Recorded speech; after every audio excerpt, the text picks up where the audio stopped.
नमस्कार दोस्तों।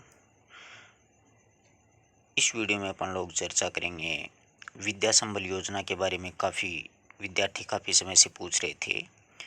ये नोटिफिकेशन है वो भी आज जारी हो गया है। विज्ञापन है ये। इसमें देखेगा मतलब ये जैसे व्याख्याता के पद मिलेंगे अलग अलग सब्जेक्ट के, वरिष्ठ अध्यापक के, और जैसे REET level 2, REET level first, प्रयोगशाला सहायक और शारीरिक शिक्षक, इन पदों के लिए आप आवेदन कर सकते हैं। ठीक है, यहाँ तक कोई समस्या नहीं होनी चाहिए। यहाँ पर साफ लिखा हुआ है कि गेस्ट फैकल्टी में न्यूनतम आयु आवेदित पद से संबंधित सेवा नियमों के प्रावधान के अनुसार है।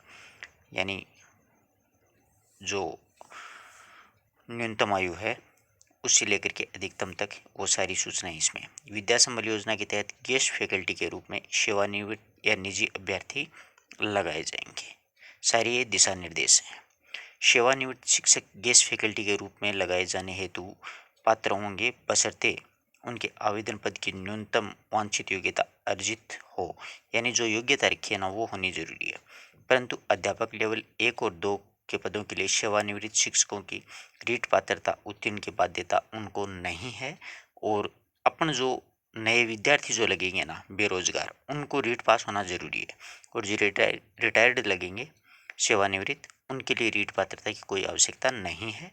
सेवानिवृत्त शिक्षक अधिकतम 65 वर्ष की आयु तक ही गेस्ट फैकल्टी के रूप में कार्य करने हेतु पात्र होंगे। यानी अधिक से अधिक उनकी उम्र 65 साल होनी चाहिए। इससे ज़्यादा हो गई तो उनको नहीं लिया जाएगा।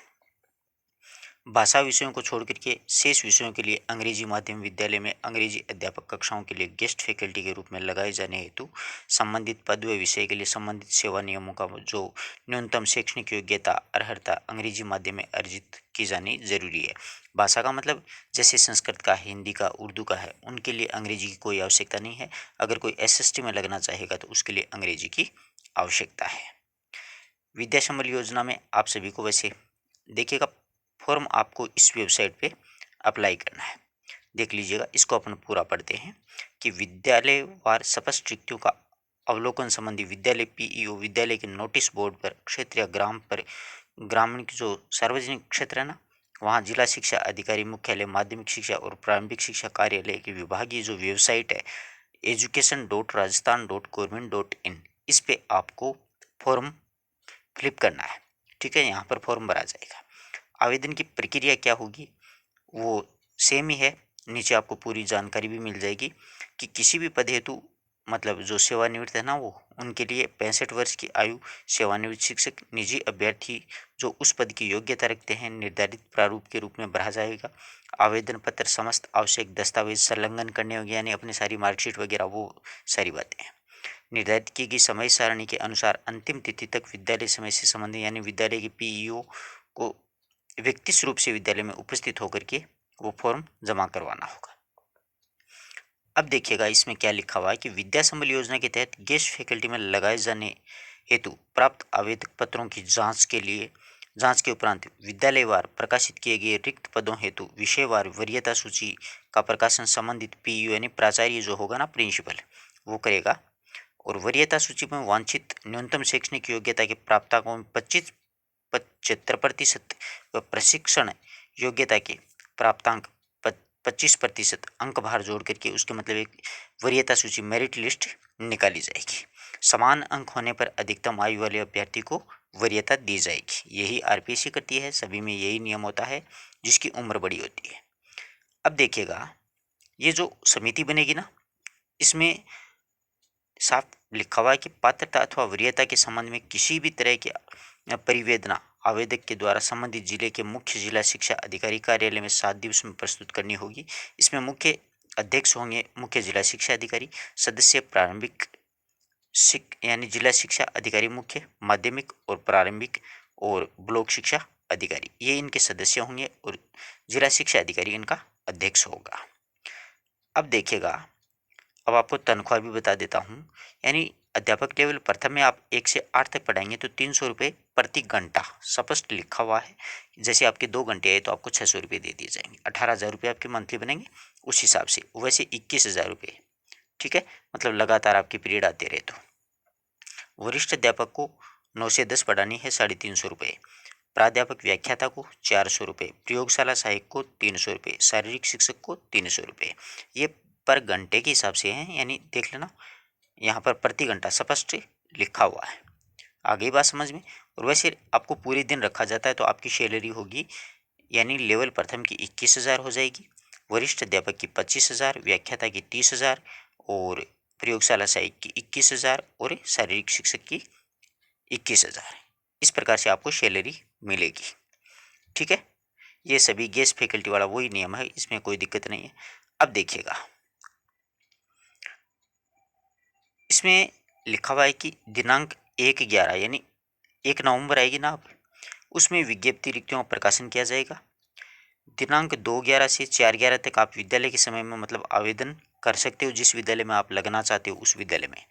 5/11 को आपको प्राप्त जो आवेदक हैं उनकी सूची प्रकाशित करना है। स्कूल की मतलब बोर्ड होता है, नोटिस बोर्ड, उस पर चस्पा दी जाएगी, पात्रता की जांच की जाएगी 7/11 से। और वरीयता सूची मतलब बनाना, अस्थायी रूप से एक वरीयता सूची बनेगी। फिर 9/11 को आपकी आपत्तियां मांगी जाएंगी।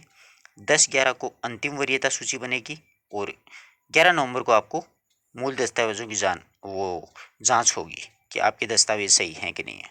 फिर 12 नवंबर को आदेश जारी कर दिया जाएगा कि कौन लगेगा, और कार्यग्रहण आपको 19 नवंबर को आपको ज्वाइनिंग दे दी जाएगी। सारी डिटेल इसमें दी हुई है। ठीक है, आराम से बात समझ में आ गई होगी। अब देखिएगा, ऐसे फॉर्म भरना है। ई मित्र पर जाओगे तो यहाँ पे फोटो, अपना नाम, पिता का नाम, विद्यालय का नाम, आवेदक यानी किस पद के लिए आप व्याख्याता के लिए जा रहे हैं, वरिष्ठ अध्यापक के लिए कौन से पद के लिए, और आवेदन पत्र में तिथि, जन्म तिथि। अब शैक्षिक योग्यता देखिएगा, ये सारी है। जैसे आपने माध्यमिक में किस वर्ष में की, कितने प्रतिशत आए, उसकी फोटोस्टेट कॉपी। यही 12वीं में, यही स्नातक मतलब MA, BEd और LEd, DLD, समकक्ष मतलब BSTC वगैरह जो भी है, वेद पात्रता, अन्य कोई रीट उत्तीर्ण है कि नहीं है आपकी, वो लिखना भी बहुत जरूरी है। अगर रीट उत्तीर्ण नहीं है तो आपको मतलब फॉर्म रिजेक्ट हो जाएगा। यहाँ पर स्थायी पता है, ये वर्तमान पता है, जिससे कि आपके पास वो ज्वाइनिंग लेटर आएगा। मोबाइल नंबर वगैरह, जाति प्रमाण पत्र वगैरह, उसकी सारों की ये कॉपियाँ हैं।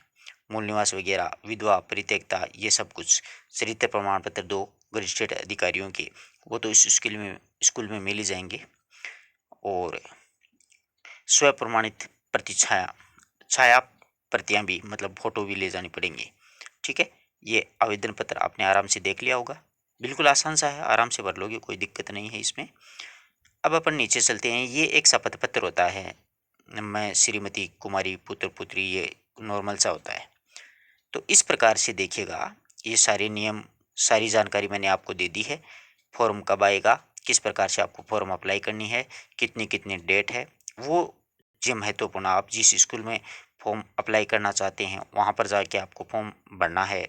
सारी जानकारियाँ मिल गई आपको। ठीक है, अगर किसी प्रकार की कोई बात आपको समझ में नहीं आई है तो आप लोग कमेंट कर सकते हैं, आपको फिर से बता दी जाएगी। वेबसाइट वगैरह सब बता दी है।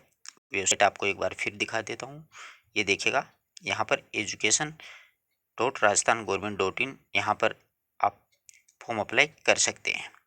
1 नवंबर से फॉर्म भरे जाएंगे। ठीक है, ये अध्यक्ष वगैरह सब कुछ दे रखा है। ये तनख्वाह है, ज़्यादा तो आपको परेशानी इसी में रहती है, तनख्वाह कितनी मिलेगी। ठीक है, बेरोजगारी में इतनी तनख्वाह मिले तो भी कोई घाटे वाला सौदा नहीं है। जहाँ पे एक बार टांग अड़े तो अड़ा लेनी चाहिए। क्या पता जाती जाती गवर्नमेंट सारी परमानेंट कर दे। कभी कभी क्या है कि इंसान का दिन बड़ा अच्छा आता है, कभी कभी बुरा आता है। अपन मान लो इसमें अटक गए और गहलोत सरकार को ऐसा लगा कि दोबारा सरकार जैसे तैसे करके लाएं, तो हो सकता है कुछ ऐसा नियम निकलवा लें वो, और कि भाई विद्या संबल योजना में लगे उन सभी को किया जाता है परमानेंट, यानी स्थायी नियुक्ति दी जाती है।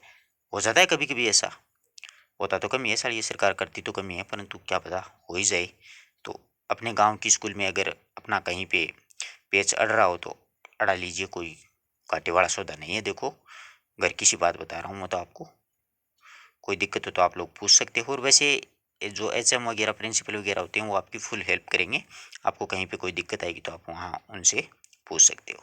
अपने मित्रों तक भी जानकारी को शेयर कर दीजिए, कोई बेरोजगार बंधु लगे तो अच्छी बात है। धन्यवाद दोस्तों।